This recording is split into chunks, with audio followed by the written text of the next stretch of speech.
So this unboxing is a picture book. It's out, but I happen to have an advanced release copy that I'm sharing.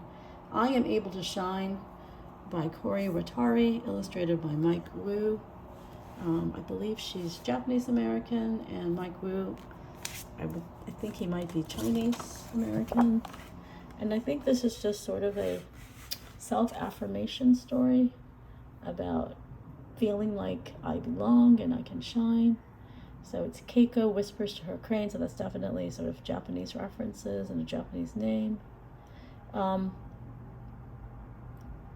it's just learning to sort of embrace your own identity and find your voice. Oh, and here are beautiful, I think this is the end paper, so maybe it's on both pages, chrysanthemums. And chrysanthemums are the symbol of the Japanese imperial family. It's their crest, the chrysanthemum, and it was only used by the Japanese imperial family, which is believed to be descended from the sun god, the Japanese sun god. And here you have references to cherry blossoms, which is also important in Japanese culture. It kind of reflects the impermanence of things, so it kind of reflects like Zen Buddhism religion.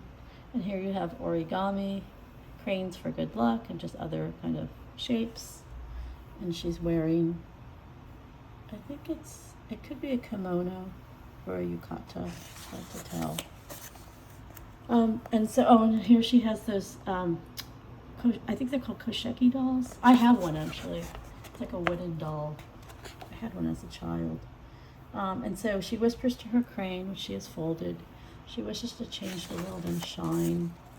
She's super kind, and here we have the koi fish, or the carp, which is like a symbol of good luck. And, oops, sorry, I don't think these are lotus, but lotus is also important. And here she has to remind herself that she's loved and that she's strong. And here she is eating her own lunch, which is different from everyone else. This is a Japanese bento box with sushi. Oh, and it even has the fish. It's like a sweet. It's like outside is kind of like a molded cookie that's a little bit like a waffle, and then inside is a filling that's sweet, often sweet red beans. She started the Origami Club, and here she's dancing. It would be yukata because it would be obon, which is like a Japanese, it's sort of like a celebration at the end of the summer. You go back to your hometown, and it's honoring the ancestors because it's believed they come back to visit. It's kind of like the holiday in Mexico, Day of the Dead. It's a very similar type of celebration.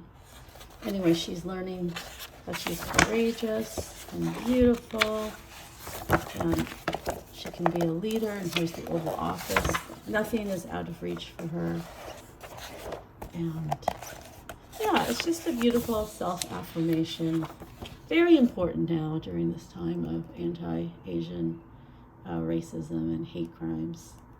And here we have a pretty extensive author's note and some aspects of Japanese life. The crane, the kimono. Kimono is your family crest. And so her crest is featured. I didn't see it, but it's probably like on the kimono. That would be a place for it, or it could also just be, used as a logo somewhere. And the kimonos used to be for like the samurai class, which is like the daimyo. The head daimyo would be the shogun, and there's only a shogun when the daimyo unites Japan and has oppressed the emperor.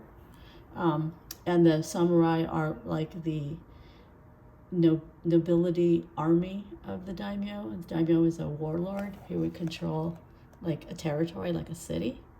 But over time, kimono, family crest, everyone was allowed to use one, except you just can't use the chrysanthemum unless you're actually related to the emperor. But yeah, anyone could come up with their own kimono.